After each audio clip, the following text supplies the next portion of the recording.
আসসালামু আলাইকুম। আজকে আমি বের হলাম একটা ফ্যাক্টরিতে যাওয়ার জন্য। ফ্যাক্টরিটি বন্ধ আছে, তো তালা মারা। আমি ফ্যাক্টরিতে ঢুকে গেলাম, লোক আসছে। ফ্যাক্টরিটা অনেক বড় একটি ফ্যাক্টরি।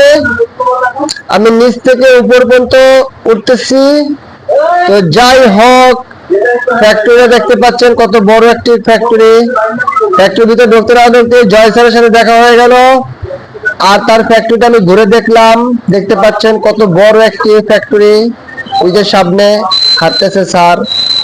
মেশিন আছে, জায়গা আছে, সবই আছে, কিন্তু লোক নেই। ফিনিশিং সেকশন, আয়রন সেকশন, এপাশে কাটিং সেকশন। তো সুইং মেশিনের ফ্যাক্টরি ভরা, কিন্তু লোক নেই, কাজও নেই। তো এই কারণে খুব সাবধান আমাদের থাকতে হবে। জয় স্যারের সাথে দেখা করার জন্য আমি তার অফিসে ঢুকলাম, এবং আমার কথা শুনে স্যার আমার সাথে দেখা করার জন্য